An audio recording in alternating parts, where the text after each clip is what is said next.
ಎಲ್ಲ ಒಂದು ರೀತಿಯ ಹೋರಾಟಗಾರರು ಶಾಂತಿವೀರ್ ಗೋಪಾಲ್ ಗೌಡರು ಕಂಡ ಒಂದು ಕರ್ನಾಟಕನ ಕಟ್ಟಣ, ಅದು ನಮ್ಮ ಉದ್ದೇಶ ಅಂತ ಹೇಳಕ್ಕೆ ಸರ್. ಇಡೀ ನೀವು ಗಮನಿಸುತ್ತಿರೋ ಸೋಷಿಯಲ್ ಮೀಡಿಯಾದಲ್ಲಿ ಇಡೀ ಕರ್ನಾಟಕದ ಜನತೆ ನಿಮ್ಮನ್ನ ಹುಚ್ಚ, ತಲೆ ಅರಟೆ, ಪ್ರಚಾರ ಪ್ರಿಯ ಅಂತೆಲ್ಲ ಕರೀತಾ ಇದ್ದಾರೆ. ಏನೋ ಒಂದು ಸೈಲೆಂಟ್ ಆದಾಗ ನಾನು ಇದೀನಿ ಅನ್ನೋದನ್ನ ಈ ಮೂಲಕ ತೋರ್ಸೋದಕ್ಕೆ ಹೊರಡ್ತಾರೆ ಚೇತನ್ ಅವರು ಅಂತ ಹೇಳ್ತಾ ಇದ್ದಾರೆ. ನಿಜಕ್ಕೂ ನಿಮ್ಗೆ ಹುಚ್ಚು ಹಿಡಿದಿದ್ಯಾ ಅಂತ ಕರ್ನಾಟಕದ ಜನತೆ ಕೇಳ್ತಾ ಇರೋ ಪ್ರಶ್ನೆ. ನಮಗೆ ಪ್ರತಿಯೊಬ್ಬರಿಗೂ ಅವ್ರಿಗೆ ಏನ್ ಸರಿ ಅನ್ಸುತ್ತೆ, ಅವರ ಅಭಿವ್ಯಕ್ತಿ ಸ್ವಾತಂತ್ರ್ಯ ಈ ಒಂದು ಕರ್ನಾಟಕದ ದೇಶದಲ್ಲಿ ಪ್ರತಿಯೊಬ್ಬರಿಗೂ ಇದೆ. ಪ್ರಜಾಪ್ರಭುತ್ವ ಎತ್ತಿ ಹಿಡಿಯದೆ ಒಂದು ಜಾಗೃತಿ ಇರೋ ಒಂದು ಜನತೆ, ಒಂದು ಧ್ವನಿ ಹೇಳೋ ಒಂದು ಜನತೆ, ಅನ್ಯಾಯದ ವಿರುದ್ಧ ನಿಂತ್ಕೊಳ್ಳೋದು, ಗಟ್ಟಿಯಾಗಿ ಒಂದು ಸಮಾಜಕ್ಕೆ ನಿಂತ್ಕೊಳ್ಳೋದೇ ಜನತೆ ಬೇಕು. ಸೊ ಪ್ರತಿಯೊಬ್ಬರು ಅವರು ಒಂದು ವಿಚಾರನ ವ್ಯಕ್ತಪಡಿಸಲಿ, ಅವರ ಅನಿಸಿಕೆ ಹೇಳಲಿ. ನಮ್ಮ ಜೊತೆ ಕೆಲವರು ಈ ರೀತಿ ಹುಚ್ಚ, ಈ ರೀತಿ ಪ್ರಚಾರ ಪ್ರಿಯ ಅಂದೋರ ಜೊತೆ ಬಹುತೇಕರು ಕರ್ನಾಟಕದಲ್ಲಿ ಇಲ್ಲ, ಚೇತನ್ ಹೇಳ್ತಿರೋದು ನಿಜ ಇದೆ, ಚೇತನ್ ಹೇಳ್ತಿರೋದು ಸತ್ಯ ಇದೆ. ಅದನ್ನ ಆ ಧ್ವನಿನ ಕೆಲವು ವ್ಯಕ್ತಿ, ಬೆರಳಿಕೆಯಷ್ಟು ವ್ಯಕ್ತಿಗಳು ಯಾರು ನಿನ್ನೆ ಬಂದು ಗುಂಡಗಿರಿ ಕೈ ಎತ್ಕೊಂಡು ಒಡೆಯಕ್ಕೆ ಬಂದಿದ್ದಾರೆ, ಒಂದು ಗೂಂಡಾವರ್ತನೆ ಮಾಡಿದ್ರು ಅಂತ ವ್ಯಕ್ತಿಗಳು ಈ ಒಂದು ನಿಜವಾಗ್ಲೂ ಈ ಏನು ಜನರ ಧ್ವನಿನ ಕ್ರಶ್ ಮಾಡಕ್ ಟ್ರೈ ಮಾಡ್ತಾ ಇದ್ದಾರೆ, ಬಾಯಿ ಮುಡ್ಸಕ್ ಟ್ರೈ ಮಾಡ್ತಾ ಇದ್ದಾರೆ. ರಾಜ್ಕುಮಾರ್ ನಡೆ ನುಡಿನ ಅವರು ಎತ್ತಿಡಿತಾ ಇಲ್ಲ. ನಮ್ಮಂತ ಮತ್ತೆ ಅನೇಕ ಇವತ್ತು ಸೇರಿರೋ ಹೋರಾಟಗಾರರೇ ನಿಜವಾಗ್ಲೂ ರಾಜ್ಕುಮಾರ್ ಅಭಿಮಾನಿಗಳು. ನಾವು ಅವರು ನುಡಿದಂತೆ ನಡೆದಿರೋದನ್ನ ನಾವು ಮುಂದುವರಿಸ್ತಾ ಇದೀವಿ. ಸೊ ನಿಜವಾಗ್ಲೂ ನಮ್ಮ ಈಗಲೂ ಕೂಡ ಅದು ಅವ್ರು ಏನಾದ್ರು ಸಮಾಧಿ ಮಾಡಬೇಕು ಅಂದ್ರೆ ಸರ್ಕಾರ ನಿಗದಿಪಡಿಸುವ ಸ್ಥಳಗಳಲ್ಲಿ ಅವ್ರು ಮಾಡ್ತಿರುವಂತದ್ದು ನನ್ನ ಭಾರತಿ ಆವರಣದಲ್ಲಿ ಇರ್ಬೋದು. ಅದ್ರ ಬಗ್ಗೆ ಎಲ್ಲೂ ಕೂಡ ಚಿಂತನಾಶೀಲ ಬರಹಗಾರರಾಗಿರ್ತಕ್ಕಂಥ ಅಂದ್ರೆ ಆ ಸಮಾಜಮುಖಿ ಕೆಲಸಗಳನ್ನು ಮಾಡ್ತಕ್ಕಂಥ ಚೇತನ್ ಅವರು ಮಾತನಾಡಿದ್ದಾರೆ. ಡಾಕ್ಟರ್ ರಾಜ್ಕುಮಾರ್ ಅವ್ರನ್ನ ಪರ್ಟಿಕ್ಯುಲರ್ ಟಾರ್ಗೆಟ್ ಮಾಡಿ ಮಾತಾಡಿದ್ ಯಾಕೆ? ನಾನು ಡಾಕ್ಟರ್ ರಾಜ್ಕುಮಾರ್ ಅವರ ಟಾರ್ಗೆಟ್ ಮಾಡಿ ಮಾತಾಡಿದೆ. ಸ್ಟಾರ್ ಕಲ್ಚರ್ ಅನ್ನೋದು ಕೆಲವು ಸಿನಿಮಾ ಸ್ಟಾರ್ಗಳು ಶ್ರೇಷ್ಠ, ನಮ್ಮ ಜನಸಾಮಾನ್ಯರು ಒಂದು ರೀತಿ ಅಶ್ರೇಷ್ಠ ಅಲ್ಲ, ಕನಿಷ್ಠ ಅನ್ನೋ ರೀತಿಯಲ್ಲಿ ನಾನು ಯಾವಾಗಲೂ ಸ್ಟಾರ್ ಕಲ್ಚರ್ ವಿರುದ್ಧವಿದ್ದೀನಿ. ನಾನು ಈ ವಿಚಾರಕ್ಕೆ ಸಂಬಂಧಪಟ್ಟಂಗೆ 6-7 ವರ್ಷಗಳಿಂದ ನಾನು ಏನು ಒಂದು ಕೋವಿಡ್ ಸಂದರ್ಭದಲ್ಲೂ ಕೂಡ ನಾನು ನಿಜವಲ್ಲ 5-10 ಕೋಟಿ ಅದಕ್ಕೆ ಒಂದು ಸ್ಮಾರಕಕ್ಕೆ ಬೇಕಾ ಅನ್ನೋ ರೀತಿಯನ್ನು ವ್ಯಕ್ತಪಡಿಸಿ ಅದು ಮೀಡಿಯಾದ ಸುದ್ದಿ ಆಗಿತ್ತು. ಅದಕ್ಕಿಂತ ಮುಂಚೆ ನಮಗೆ ಸಿನಿಮಾ ಸ್ಟಾರ್ಗಳಿಗೆ ಯಾವ ತರ ಸ್ಮಾರಕಗಳು ಕಟ್ಟಬೇಕು ಅನ್ನೋ ಪ್ರಶ್ನೆ ಮಾಡಿದ್ದೆ. ಸೊ ನಾನು ಯಾರನ್ನ ಪ್ರಚಾರ ಮಾಡಕ್ಕೆ ಇಷ್ಟು ಮೀಡಿಯಾ ಬರ್ತಾರೆ, ಇಷ್ಟು ಕ್ಯಾಮರಾ ಬರ್ತಾರೆ, ಅದು ನಿರೀಕ್ಷೆನೂ ಮಾಡಲ್ಲ, ಅದು ನನ್ನ ಉದ್ದೇಶನೂ ಅಲ್ಲ.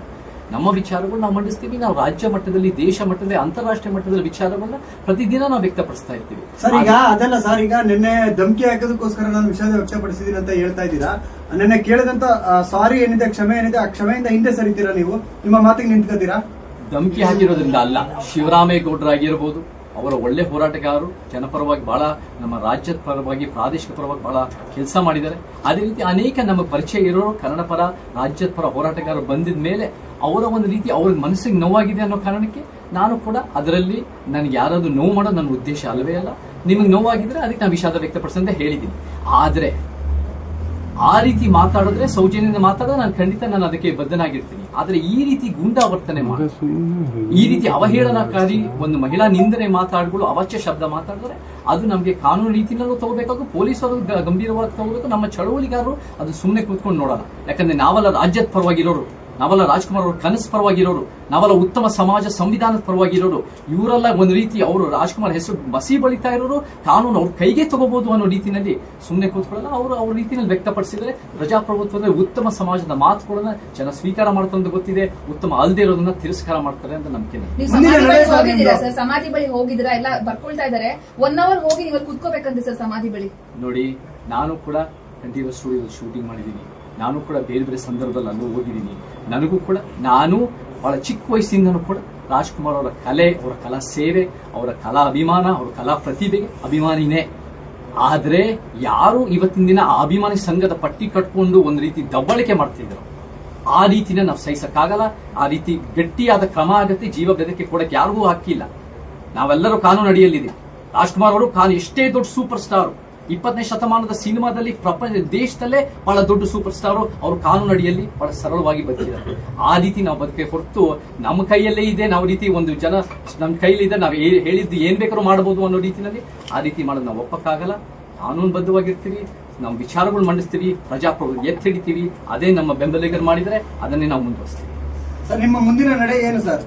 ನಮ್ಮ ಮುಂದಿನ ನಡೆ, ನಾವೆಲ್ಲರೂ ಕೂಡ ನಮ್ಮ ಬೆಂಬಲಿಗರು, ನಮ್ಮ ವಿಚಾರವಂತರು, ನಮ್ಮ ಸಮಾಜದ ಕನಸುಗಾರರು, ಎಲ್ಲ ಒಂದು ಚಿತ್ರರಂಗದ ಅಭಿಮಾನಿಗಳು, ಕರ್ನಾಟಕದ ರಾಜ್ಯಕ್ಕೆ ಹೋರಾಟಗಾರರು ಮತ್ತೆ ಕಾನೂನು ಸಲಹೆಗಾರರು ಎಲ್ಲರೂ ಸೇರಿ ನಾವು ಹೆಂಗೆ ಇದನ್ನ ಮುಂದಿನ ಹೆಜ್ಜೆ ತಗೊಂಡು ಕಾನೂನು ಅಡಿಯಲ್ಲಿ ಕೆಲಸ ಮಾಡ್ಬೋದು, ನಾವು ಪ್ರಜಾಪ್ರಭುತ್ವ ಎತ್ತಿ ಹಿಡಿಬೇಕು ಅನ್ನೋ ಕೆಲಸ ಮುಂದುವರಿಸ್ತೀವಿ. ನಮಗೆ ಯಾರ ಮೇಲೂ ವೈಯಕ್ತಿಕವಾದ ಸೇಡ್ ಇಲ್ಲ, ವೈಯಕ್ತಿಕ ಕೋಪ ಇಲ್ಲ. ನಮಗೆ ಕಾನೂನು ಮೇಲೆ ನಂಬಿಕೆ ಇದೆ. ಒಂದು ಉತ್ತಮ ಸಮಾಜದ ಕನಸನ್ನ ನಾವು ಬರೀ ಮಾತಲ್ಲ ಅಷ್ಟೇ ಅಲ್ಲ, ನುಡಿದಂತೆ ನಡೆಯೋರಾಗಬೇಕು ಅನ್ನೋ ರೀತಿ ನಾವು ಕೆಲಸ ಮಾಡ್ತೀವಿ. ಸರ್, ನೀವು ಸ್ಟಾರ್ ಅಂತ ಹೇಳಿದ್ರೆ ಡಾಕ್ಟರ್ ರಾಜ್ಕುಮಾರ್ ಅವರಿಗೆ ಸ್ಟಾರ್ ಅಂತ ಪಟ್ಟ ಕೊಟ್ಟದ್ದು ಯಾರೋ ಒಂದಿಬ್ರಲ್ಲ, ಇಡೀ ರಾಜ್ಯದ ಜನ ಕೊಟ್ಟಿರಿ. ನಿಮ್ ಮಾತು ಯಾವ ತರ ಇದೆ ಅಂದ್ರೆ ಅರ್ಥ ಮಾಡ್ಕೊಳಕ್ ಆಗ್ತಾ ಇಲ್ಲ. ಮುಂದೆ ಕಳಿಸ್ಬಿಟ್ಟು ಹಿಂದ್ಗಡೆಯಿಂದ ತಲೆ ಹೊಡೆಯೋ ತರ ಇದೆ. ಅದು ಯಾವ ರೀತಿನೂ ಅಲ್ಲ. ನಾವೆಲ್ಲರೂ ಸರಿಸಮಾನರು, ನಮ್ಮ ಸಂವಿಧಾನ ಕ್ಷಮೆನೂ ಕೇಳ್ತಾ ಇದ್ದೀರಾ. ಒಂದ್ ಕಡೆ ಯಾರು ಬಂದಾಗ ಕ್ಷಮೆ ಕೇಳ್ತಾ ಇದ್ರ, ಹೋದ ತಕ್ಷಣ ಈ ನನ್ನ ಮಾತಿಗೆ, ನನ್ನ ಬರವಣಿಗೆ ನಾನು ನಿಲ್ತೀನಿ ಅಂತ ಹೇಳ್ತಿದ್ರ. ಅಂದ್ರೆ ಇಲ್ಲಿ ನೀವು ಅಡ್ಡಗೋಡೆ ಡ್ಯುಯಲ್ ಸ್ಟ್ಯಾಂಡ್ ಇಲ್ಲವೇ ಇಲ್ಲ. ನಾನು ಅವೆಲ್ಲ ಹೇಳಿದೀನಿ. ಅವ್ರಿಗೆ ನೋವಾಗಿದ್ರೆ, ಕೆಲವರಿಗೆ ನೋವಾಗಿದ್ರೆ, ಕೆಲವ್ರಿಗೆಲ್ಲ ಸರ್ ಕಾನ್ಸ್ಟಿಟ್ಯೂಷನ್ ಅಲ್ಲಿ ಗೌರವ ಇದೆ. ಕಾನೂನನ್ನ ಅಡಿಯಲ್ಲೇ ನಾವು ಕೆಲಸ ಮಾಡ್ತೀವಿ. ಅವ್ರ ಮನೆ ಮುಂದೆ ಬಂದ್ಬಿಟ್ಟು ಜಗಳ ಕಾಯಿ, ಅವ್ರ ಜೂರತ್ ತೋರಿಸಿ, ಅವ್ರ ದಬ್ಬಾಳಿಕೆ ಮಾಡಿ, ಹೆದರ್ಸಿ ಬೆದರ್ಸಿ ನಾವು ಜೀವ ಬೆದರಿಕೆ ಕೊಡೋರಲ್ಲ. ನಿಮ್ಮ ವಿಚಾರ ಅಷ್ಟು ಅದ್ಭುತವಾಗಿದ್ರೆ ನೀವು ಜನ ಮುಂದೆ ಇಡಿ, ಜನ ತೀರ್ಮಾನ ಮಾಡ್ಲಿ. ನೀವು ಯಾವಾಗ ನಿಮ್ ವಿಚಾರಗಳಲ್ಲಿ ನಿಮ್ಗೆ ಗಟ್ಟಿತನ ಇಲ್ವೋ, ಯಾವಾಗ ನಿಮ್ ವಿಚಾರ ಅಷ್ಟು ಅತ್ಯುತ್ತಮ ಇಲ್ಲ ಅಂತ ನಿಮಗೆ ಗೊತ್ತಿರುತ್ತೋ, ನೀವು ಬೇರೆ ಮೇಲೆ ದಬ್ಬಾಳಿಕೆ ಮಾಡಕ್ ಟ್ರೈ ಮಾಡ್ತೀವಿ. ಸೊ ಆ ದಿಕ್ಕನ್ನು ನಾವು ಮಾಡಕ್ ಹೋಗಲ್ಲ. ನಮ್ಮ ವಿಚಾರ ಸ್ಪಷ್ಟವಾಗಿದೆ. ನಾವು ಒಂದು ರೀತಿ ನಮ್ಮ ವಿಚಾರ ನಾವು ಗಟ್ಟಿಯಾಗಿ ಜನರ ಮುಂದೆ ಇಡ್ತೀವಿ. ಪ್ರಜಾಪ್ರಭುತ್ವ ಮೇಲೆ ನಂಬಿಕೆ ಇದೆ, ಕಾನೂನು ಮೇಲೆ ನಂಬಿಕೆ ಇದೆ. ಆ ದಾರಿನಲ್ಲೇ ನಾವು ಮುಂದೆ. ಮತ್ತೆ ನಿನ್ನೆ ಯಾಕೆ ಸರ್ ಕ್ಷಮೆ ಕೇಳಿದ್ರಿ? ಈಗ ಅವ್ರ ನೆನ್ನೆ ದಬ್ಬಾಳಿಕೆ ಮಾಡಿದ್ರು, ಅವಾಚ್ಯ ಶಬ್ದ ಬಳಸೋ ನಿಮ್ ಮುಂದೆನೇ ಎಲ್ಲವೂ ನಡೀತು, ಅಲ್ಲೇ ಯಾಕೆ ಕ್ಷಮೆ ಕೇಳಿದ್ರಿ ಹಾಗಾದ್ರೆ ನೀವು ಅಂತ ಹೇಳಿ? ನೋಡಿ, ಯಾರಿಗಾರು ನೋವಾಗಿದೆ ನನ್ನ ಟ್ವೀಟ್ ನಲ್ಲಿ, ಆ ಟ್ವೀಟ್ ನನ್ ಯಾರಿಗೂ ನೋವು ಮಾಡೋ ಉದ್ದೇಶ ಇರಲಿಲ್ಲ. ಅದಕ್ಕೆ ವಿಷಾದ ವ್ಯಕ್ತಪಡಿಸ್ತೀನಿ ಅಂತ ಹೇಳಿ. ಆದ್ರೆ ನಾನು ಆ ವಿಷಾದ ವ್ಯಕ್ತಪಡಿಸ್ತೀನಿ ಅನ್ನೋ ಕಾರಣಕ್ಕೆ ನಾನು ಹೇಳಿದ್ದು ಸುಳ್ಳಾಗಲ್ಲ. ನಾನು ಹೇಳಿದ್ರಲ್ಲಿ ಸತ್ಯ ಇದೆ. ಈಗಲೂ ಕೂಡ ನಾನು ಹೇಳಿದ ಟ್ವೀಟ್ಗೆ ನಾನು ನಿಂತಿದ್ದೀನಿ. ಆದ್ರೆ ನಾನು ನಿನ್ನೆ ಹೇಳಿದ ತರ ಯಾರಿಗಾದ್ರು ನೋವಾಗಿದ್ರೆ ಅದು ನನ್ನ ಉದ್ದೇಶ ಅಲ್ಲ. ಬಟ್ ಇವಾಗಲೂ ಹೇಳ್ತೀನಿ, ನಾನು ಇವತ್ತು ನಿನ್ನೆನೂ ಪೋಸ್ಟ್ ಹಾಕಿ ಇವತ್ತು ಹಾಕಿದ್ದೀನಿ. ಅಣ್ಣವರು ಅವ್ರು ಬದುಕಿದ್ದಾಗ್ಲೂ ಕೂಡ ಯಾರಾದ್ರೂ ನಿಮ್ಗೆ 2.5 ಎಕರೆ ಸ್ಮಾರಕ ಕೊಡ್ತೀವಿ ಅಂದ್ರೆ ಅವ್ರು ಎಂತ ದೊಡ್ಡತನದ ಮನುಷ್ಯ ಅಂದ್ರೆ ನನಗೆ ಬೇಡವೇ ಬೇಡ ಅಂತ ಹೇಳಿರೋ ಮನುಷ್ಯ ಅಂತ ಹೇಳ್ತಾ ಇದ್ರು. ನಿಮ್ ಗಮನಕ್ಕೆ ಗೊತ್ತಾ, ಈಗ ಅವ್ರ ಮಗನ್, ಅವ್ರ ಮಕ್ಳಿಗೂ ಅವ್ರ ಫ್ಯಾಮಿಲಿಗೂ 2.5 ಎಕರೆ ಜಮೀನ್ ದೊಡ್ಡದೇ ಅಲ್ಲ ಸರ್. ಅಂಡ್ ಅವ್ರ ಅಭಿಮಾನಿಗಳು ಏನ್ ಹೇಳ್ತಿದ್ದಾರೆ ಅಂದ್ರೆ, ಅಣ್ಣವ್ರಿಗೋಸ್ಕರ 2.5 ಅಲ್ಲ 20 ಎಕರೆ ಜಮೀನು ತೆಗೆದು ನಾವು ಹಾಕೋಷ್ಟು ನಮ್ಗೆ ಶಕ್ತಿ ಇದೆ ಅಂತ ಹೇಳ್ತಾ ಇದ್ದಾರೆ. ನೀವು ಅಂದ್ರೆ ಇಲ್ಲಿ ನಿಮ್ಮ ಬರವಣಿಗೆ 100 ಅಲ್ಲ 200% ಜನ ಹೇಳ್ತಾ ಇರೋದೇನಪ್ಪಾ ಅಂತ ಹೇಳಿದ್ರೆ, ನೀವು ಪ್ರಚಾರಕ್ಕೋಸ್ಕರನೇ ಮಾಡಿದ್ದು, ಇದು ನಿಮ್ಮ ಎಲ್ಲೋ ಕಳೆದು ಹೋಗಿದ್ರು, ಈ ಮೂಲಕ ಮತ್ತೆ ಬರೋಣ ಅಂತ ಹೇಳಿ ಪ್ರಯತ್ನ ಮಾಡಿದ್ರು ಅಂತಾನೆ ಹೇಳ್ತಾ ಇರೋದು. ನೋಡಿ, ಇದು ಪ್ರಚಾರಕ್ಕೋಸ್ಕರ ಅಲ್ವೇ ಅಲ್ಲ, ಇದು ವಿಚಾರಕ್ಕೋಸ್ಕರ. ನಾವು ಅಣ್ಣವ್ರ ಕುಟುಂಬದ ಬಗ್ಗೆ, ಅವರ ಬಗ್ಗೆ ನಮ್ಗೇನು ತಕರಾರಿಲ್ಲ. ಅವರ ಅಭಿಮಾನಿ ಬಳಗದವ್ರ ಬಗ್ಗೆ ತಕರಾರಿಲ್ಲ. ಸರ್ಕಾರದ ಯೋಜನೆಗಳಲ್ಲಿ ಕೆಲವರಿಗೆ ಲ್ಯಾಂಡ್ ಗ್ರಾಂಟ್ ಕೊಟ್ಟು ಒಂದು ವ್ಯಕ್ತಿ ಕೊಟ್ಟಿದ ಮೇಲೆ ಬೇರೆ ಇನ್ನೆಲ್ಲರ ಕೊಡುಗೆಯನ್ನ ಕೊಟ್ಟಿಲ್ಲ ಅಂದಮೇಲೆ, ಮತ್ತೆ ಚಿತ್ರರಂಗದಲ್ಲಿ ಬೇರೆ ಬೇರೆ ಸಮಸ್ಯೆಗಳಾಗತ್ತೆ.